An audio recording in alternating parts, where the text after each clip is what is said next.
Hello, everyone. Thank you for joining us for another eMarketer Tech Talk, where we host amazing guests from all areas of media, ad tech, and martech. I'm Ethan Kramer-Flood, Principal Forecasting Writer here at eMarketer. Today, we'll explore the latest ad measurement trends, including ways to connect digital campaigns to real-world outcomes like sales and foot traffic.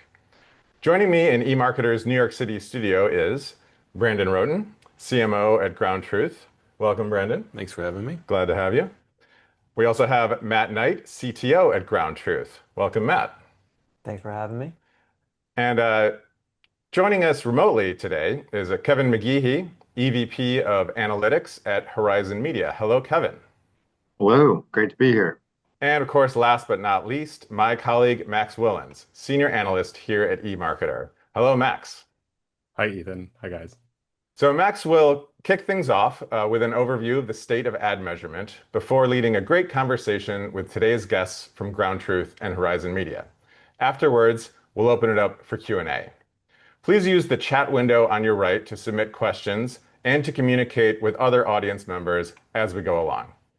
With that, Max, over to you.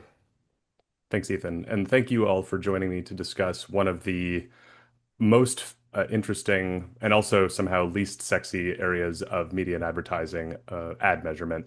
I've been writing about media and advertising for over a decade now, and I think that Wanamaker's dilemma is somehow still one of the most fascinating things I've ever come across in covering it.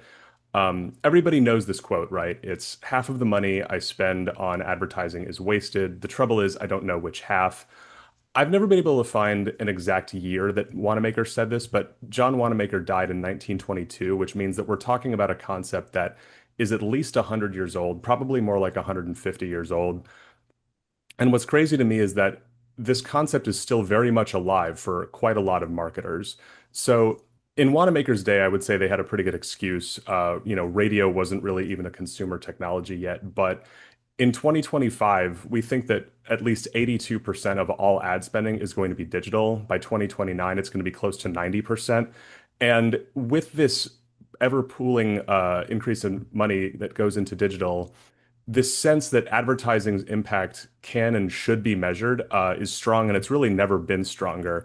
And that is rightly, I think, making a lot of underprepared marketers pretty nervous. So late at the end of last year, MediaOcean asked several hundred marketing executives what their largest areas of concern were going into the new year, and a plurality of them listed declining effectiveness in measuring marketing campaigns. And this percentage was up 13 points from where it was 2 years ago. That's the largest jump of any of the options that MediaOcean gave its respondents. And to me, this is the perfect encapsulation of this dynamic. So advertisers know that they should be able to measure the effects of their spending, and they know that it's a problem that they can't. That's true in any year, but I would say that it's especially pronounced given the current macroeconomic climate. That same MediaOcean survey asked respondents what their most critical capabilities were given current macroeconomic conditions. And more than 6 of 10 said that performance-driven paid media was the most critical investment. The second greatest share of respondents, about 5 in 10, chose measurement and attribution capabilities. And I see these two things as basically peas in a pod. My interpretation of this is basically that the first and second most important things in an uncertain economy are the ability to measure the and prove the value of my advertising investments. And I would say also that this data probably undersells the scope of this dynamic because, again, this was a survey that was conducted at the end of 2024 before the current administration had gotten its hands on the wheel and turned us into an era of, tariff uncertainty, geopolitical instability. And so you can understand the anxiety around this topic. Why else are marketers so anxious about this inability to measure? They're anxious because their bosses expect to be able to measure it. So this data on this slide I got from a survey that McKinsey and the ANA published earlier this month about the role of the CMO. And what McKinsey and the ANA found was that 7 out of 10 CEOs say they measure marketing impact based on year-over-year revenue growth and margin. The problem is that about half of that share of CMOs say that they look at revenue growth and margin as top metrics. This disconnect is obviously like a huge problem for any CMO and marketing executive because that disconnect makes it harder for your entire organization to think about marketing's value. And it also, frankly, limits the amount of investment that you can expect, right? I mean, if you can't get everybody on the same page about what your marketing investments and advertising are doing, it's harder to kind of marshal support to invest more in a particular channel or to adopt a certain approach. And it's not like CMOs aren't aware of this. Again, we're talking about a dynamic that is at least a century old. But we are seeing more marketers trying to fix it. And there are some signs of progress if you look in the right places. So in Q1 of this year, Nielsen released a marketing outlook for the year. And one of the things that I found in their report was that the share of North American marketers who say that they're measuring their ad investments holistically has grown. It's grown modestly, but it is going up. I would say, as an aside, that I don't think it's a coincidence that the 38% in this slide is so close to the 35% in the previous slide, right? If you're not measuring something holistically, it's hard to sort of develop a comprehensive sense of whether that spending is positively impacting revenue or margin. But I do think that whether you look at that slide positively or negatively, what you're left with is the sense that more than 6 in 10 marketers are not measuring this holistically. And what they're doing instead, as we'll see on the next slide, is that they're casting about for things that will help them to get started. So here's some data that I got from Supermetrics. Basically, they laid out 12 different possible measurement solutions or types of measurement solutions that the respondents might invest in the next 12 months.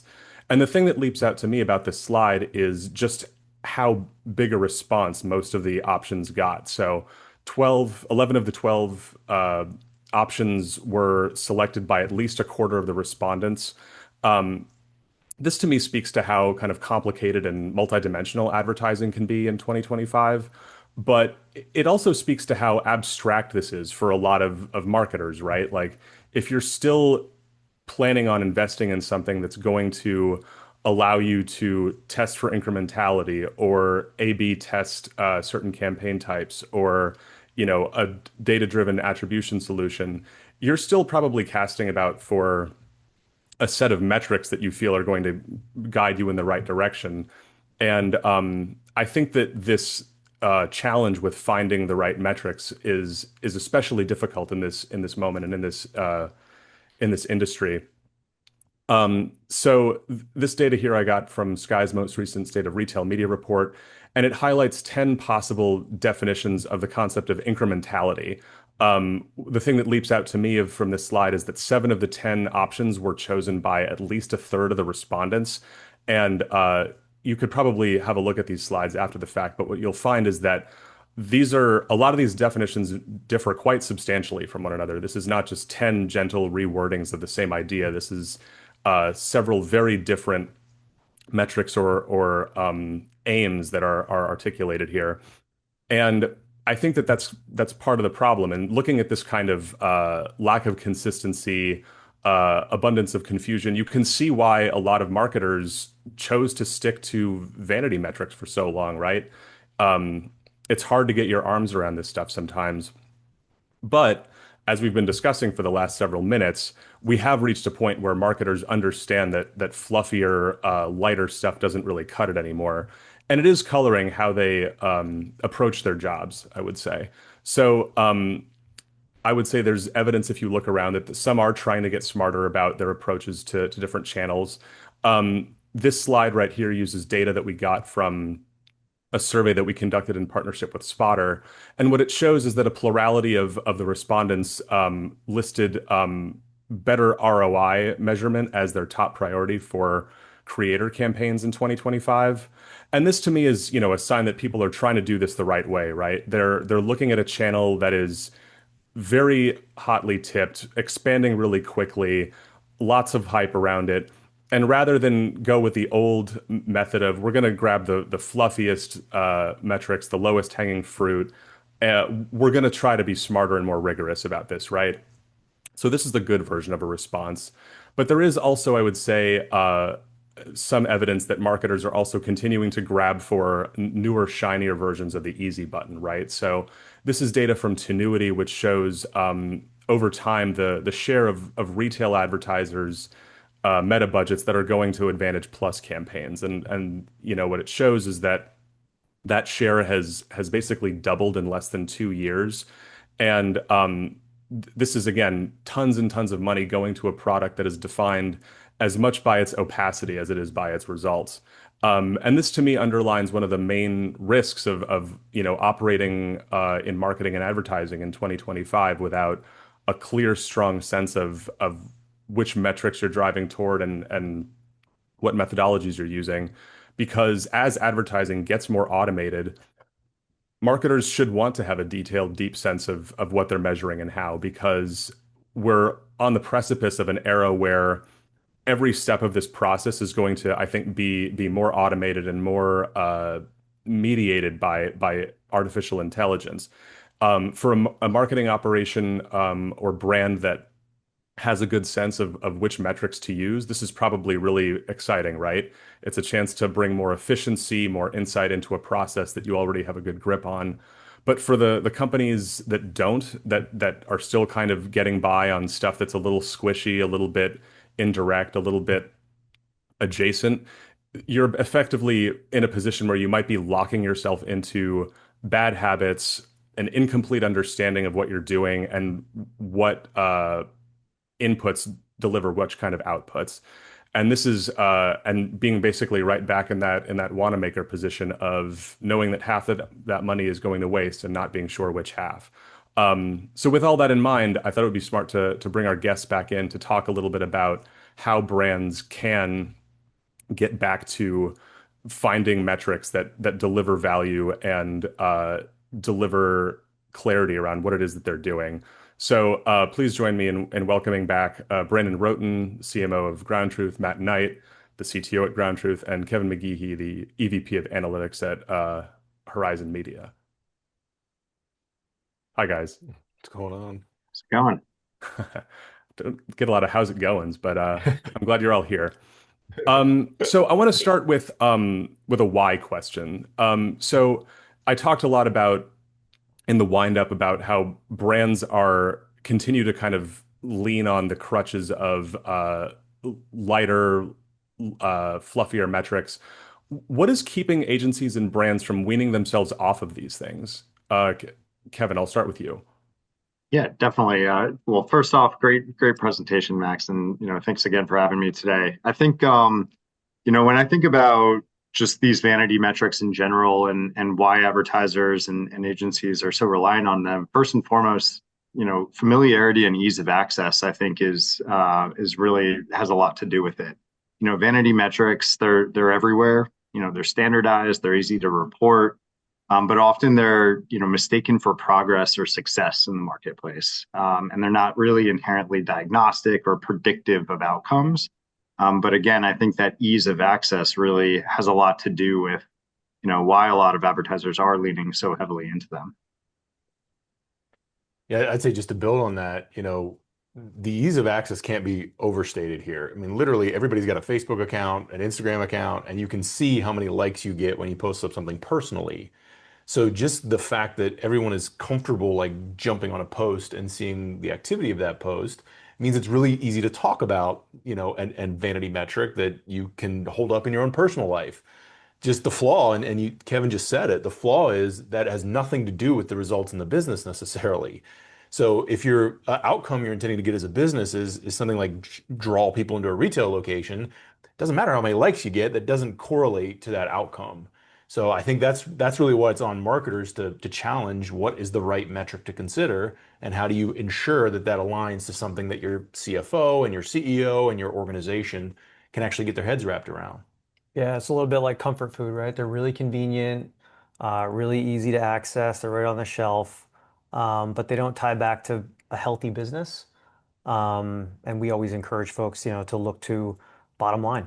How's that media dollar actually translating to something that's meaningful to the business?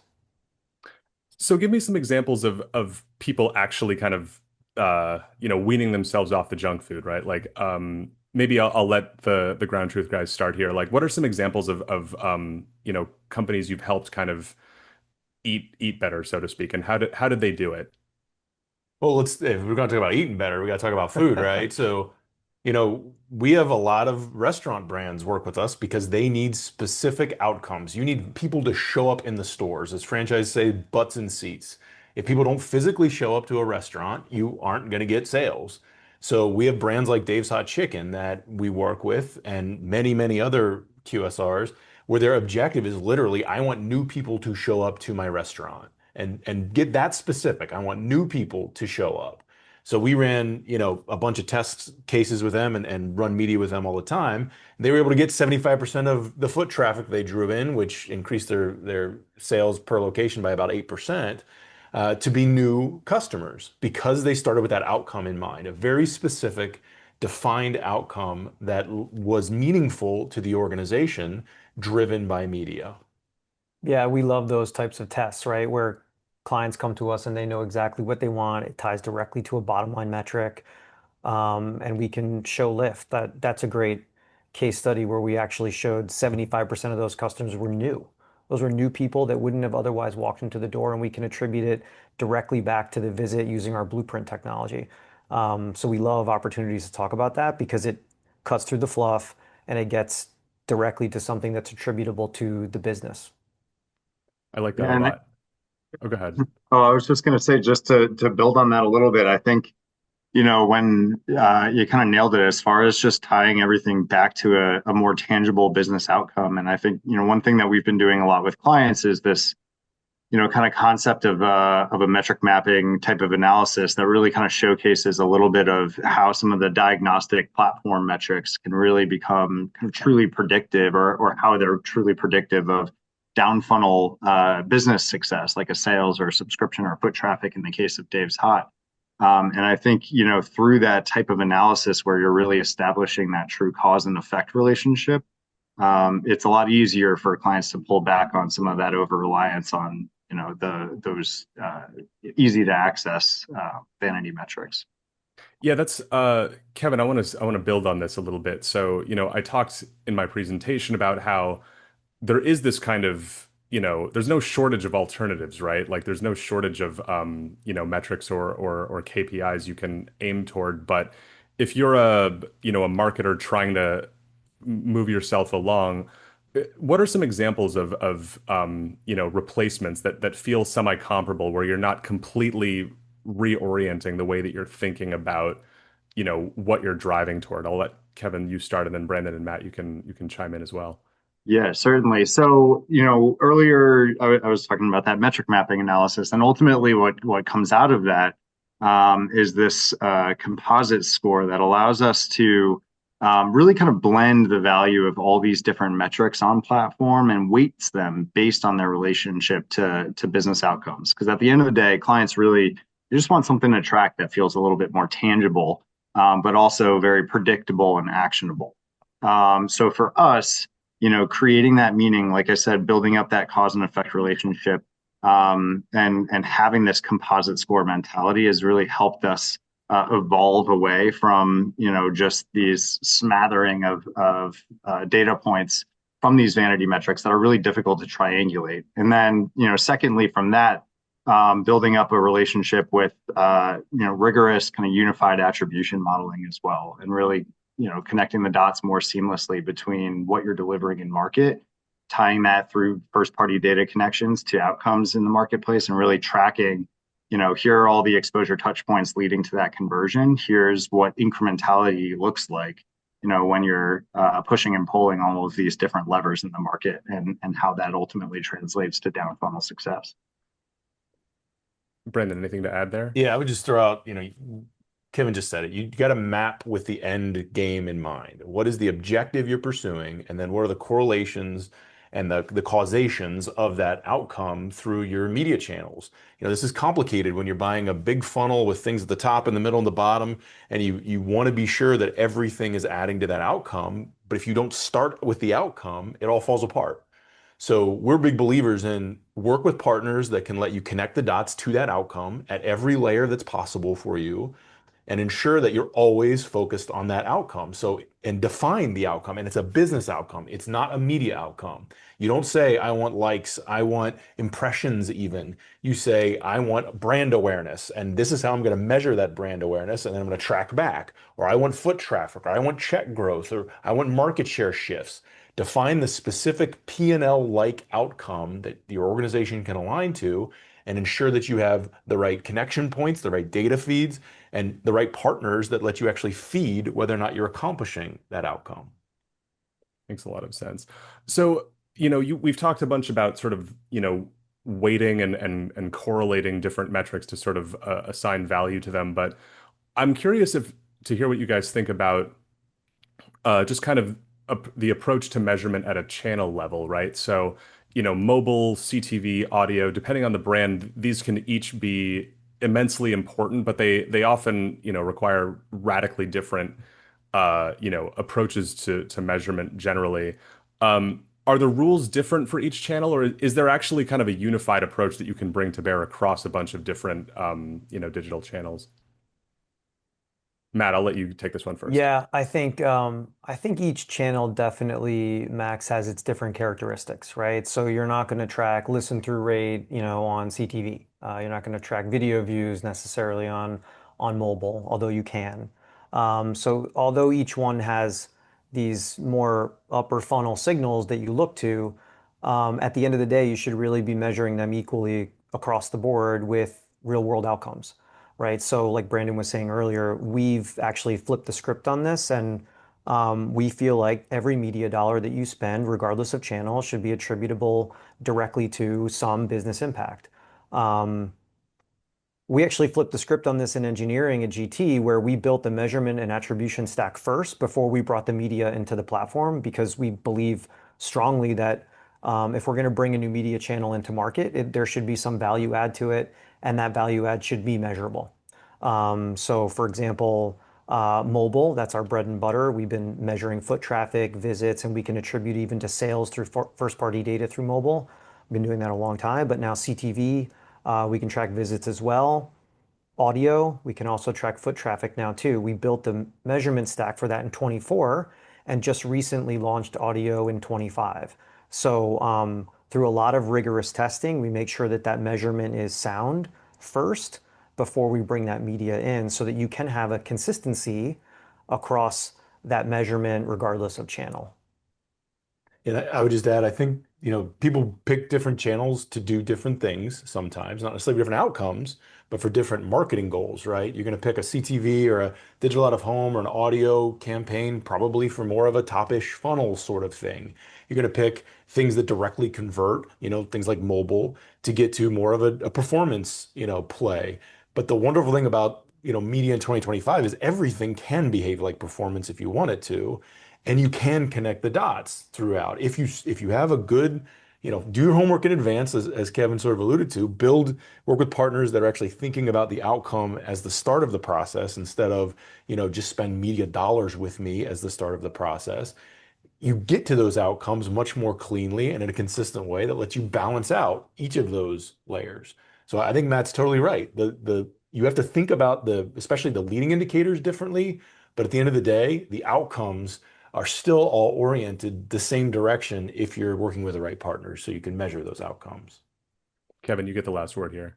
Yeah, I think thematically, what we're ultimately circling around, right, is a unified measurement framework. And at the end of the day, I think there's a lot of you need to have a common denominator of evaluation when you're trying to look across investments, across different channels, and understand what's working hardest for you or not. So having that common evaluation KPI is key.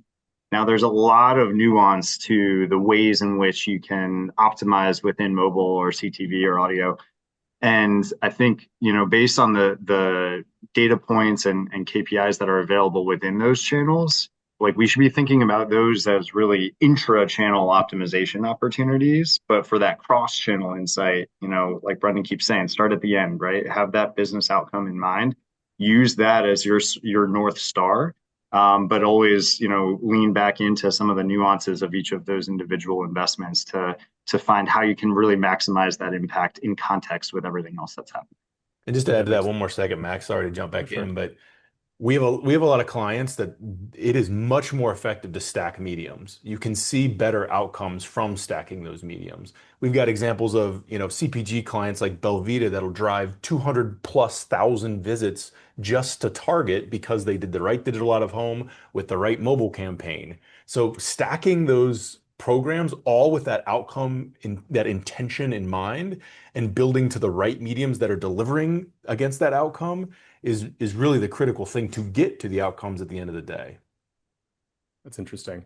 I want to talk a little bit about something that came up in my presentation as well, which is the increased, I guess, comfort level that you see across advertising in, you know, black box conversions inside of walled gardens. I'm thinking of things like PMax on Google or ASC Plus on Meta, which by nature cannot be cleanly measured or attributed. I mean, there are some agencies I've spoken to who feel like they've got a way to kind of triangulate their way to understanding who's getting reached and how, but it is fundamentally a black box product that advertisers have embraced to a degree that I still kind of find surprising. Why do you guys think that that is, and where do you think that this goes? I'll let Kevin start since yeah, I'll just let Kevin start. Yeah, so I think a lot of this goes back to, the dynamics that we were discussing a bit with vanity metrics, right? Advertisers are really kind of eager to show deterministic performance in whatever way they can, or at least the illusion of it, by leaning into these kind of platform representations of ROAS or conversion volume. But they do so, sacrificing clarity and transparency at the end of the day. And I think that really, in a lot of cases, when it comes to some of the walled gardens in particular, they've trained marketers really to kind of focus a bit too much on the outcomes as opposed to the inputs, the actual levers that they can pull to drive those outcomes.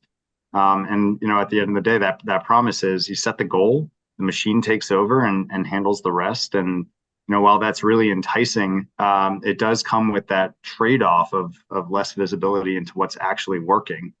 So there's an inherent risk there. I think when you're too focused on a particular silo or a particular black box, that you're going to miss some of those synergistic opportunities, like Brendan was talking about earlier around stacking, investments and stacking channels like that cross funnel or full funnel approach isn't necessarily possible when you're over analyzing just what's happening within the ecosystem of that walled garden there.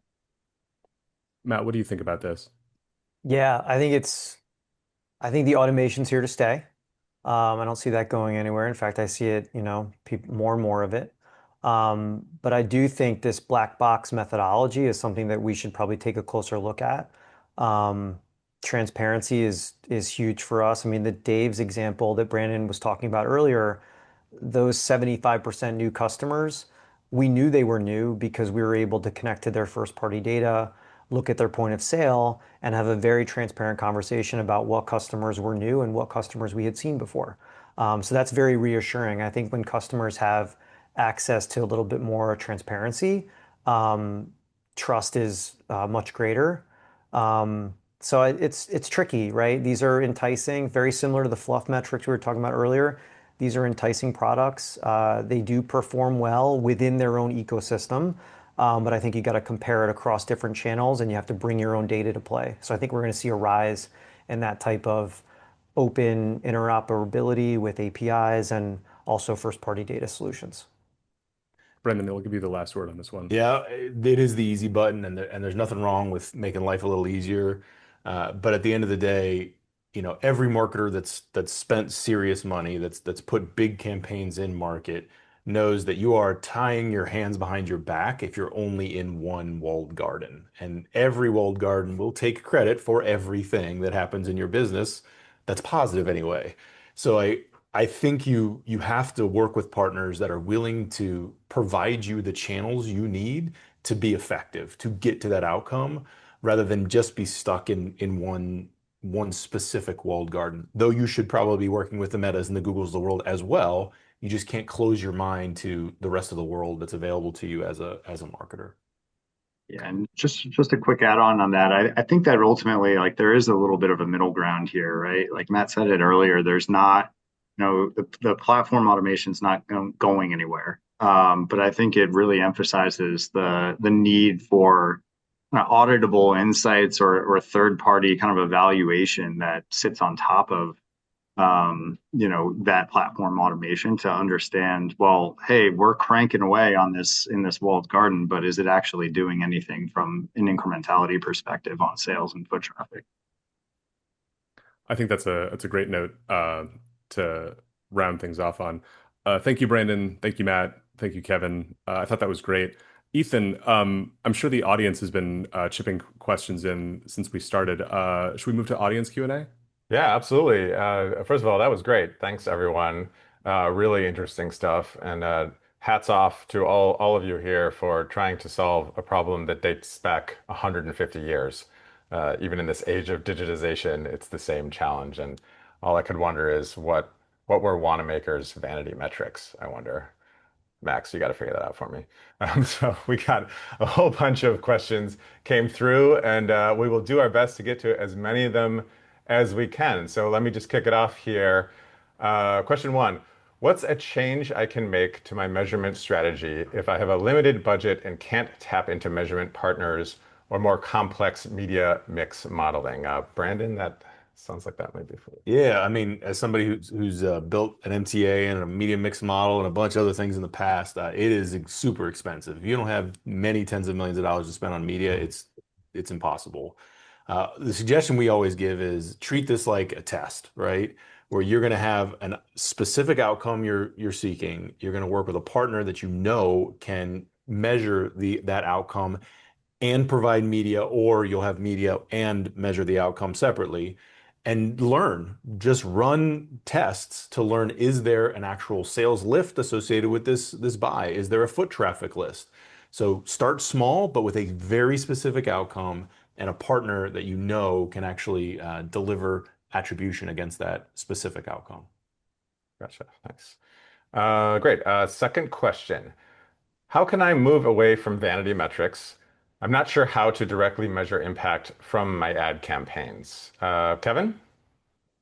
Yeah, so first off, every marketer faces this challenge at the end of the day, especially when you don't have access to the MMMs and the MTAs and what we were just talking about.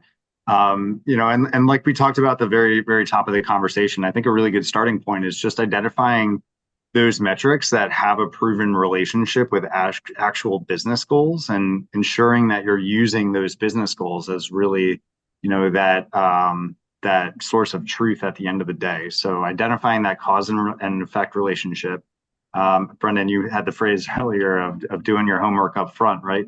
Assigning some sort of value to what you're tracking on platform, what's happening to the business at the end of the day, and using that as your North Star is really going to be key there. And then I think also, when possible, just continuously look for opportunities to connect deterministically to first-party outcome data. That's going to be, I think, the best evaluation KPI you can have at the end of the day. Even if you're focused on upper funnel investment, it all trickles down in some way, shape, or form. So knowing how your exposures are ultimately translating to those first-party outcomes, that's going to be your path to success moving forward. Nice. Thanks for that. Max, we actually have one for you, at least according to our assessment.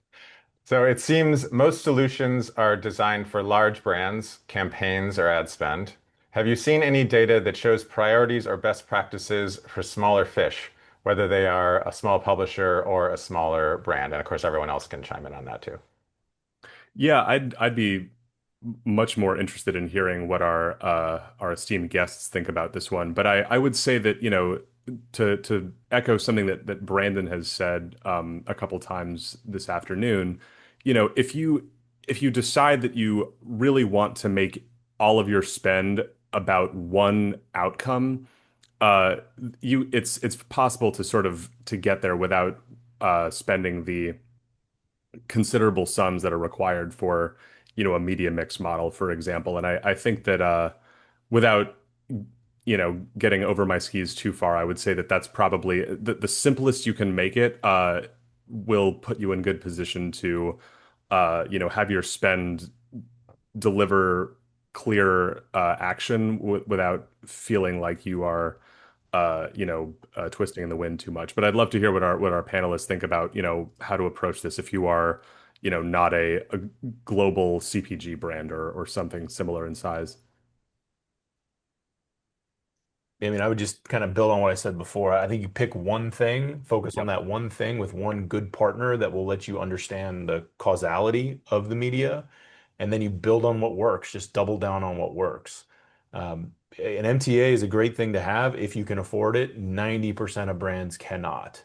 That's why you also work with great agency partners that have enough experience and the ability to find those correlations so they can help you get to a space much more quickly of understanding what happens when I run media to the outcomes in my business. So work with good partners. That's going to be a huge trick, and be specific about the outcomes you're pursuing. And have them run tests. I think you Yes. said it earlier, have them run tests. We see customers run tests with very small budgets all the time with very specific outcomes that they're looking for. And you can create a really good tactical plan to drive that metric to understand what works. Yeah, and just a quick add on that. I mean, when we think about testing, a lot of brands, they think of testing as opportunistic, right? I want to pressure test something in the market, or, I had this idea. I want to see how it works before I scale it to a larger degree. My suggestion would be just treat testing a little bit more like any other foundational measurement, right? Have that rigorous test and learn approach that, you're constantly looking for new opportunities in the market and new ways of evaluating impact. And I think the more that you can create, this philosophy or just kind of guiding approach through testing, that'll really help out as far as just kind of making that a little bit more of a broader part of your overall framework. Great. Thanks all. Brandon, I'm going to throw this next one to you. What red flags should I watch for in my marketing reports that might mean performance isn't actually translating to business results? Yeah, I mean, I think a great test is present your marketing campaign report to your finance team. When you see them squirm because they know you're totally full of garbage in whatever you're bringing forward as the metric, that's a signal that you're on the wrong path. Talk to the broader organization. Just don't talk to other marketers and only other marketers about the results, because sometimes you get lulled into believing that some vanity metric is meaningful when people outside of marketing clearly know it's not.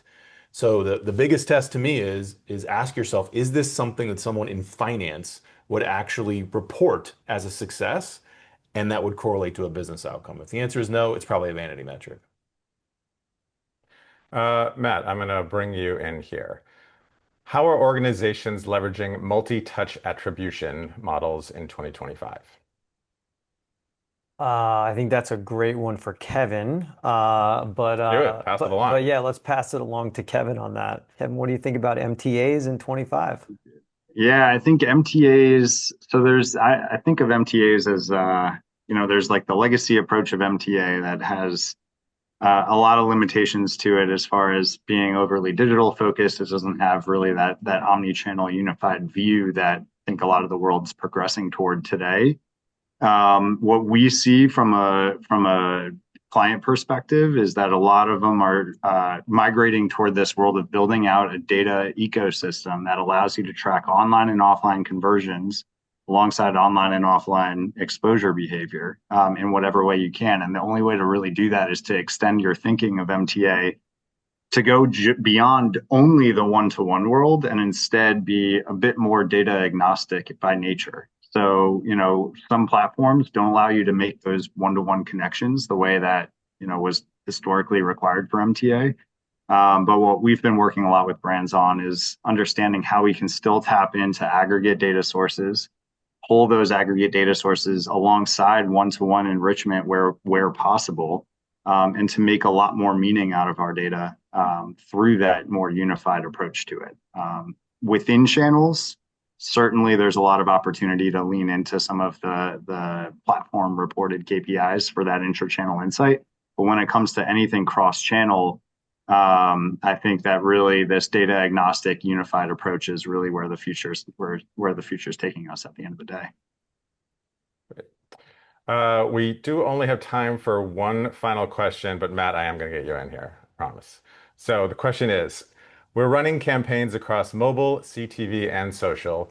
Should we be looking at different metrics for each, or is there one outcome we should focus on? Yeah, I think you know my answer on this, right? It's like at the end of the day, a real world outcome is more powerful than the top funnel metrics. Those are signals that are important. Those are indicators that there is success. Maybe you're looking for reach or engagement. Those are great. But at the end of the day, bringing that down to what it actually matters on a balance sheet, I think is the most important thing you can do with your marketing dollar. Um, we think about that, like I said earlier in engineering, what if we start with the end in mind? What's the absolute, ground truth of measurement that you can get to actually drive the business forward, and then we work backwards. So if we're going to buy media on audio or CTV or mobile or even desktop, what's the end result that I want to see out of that media?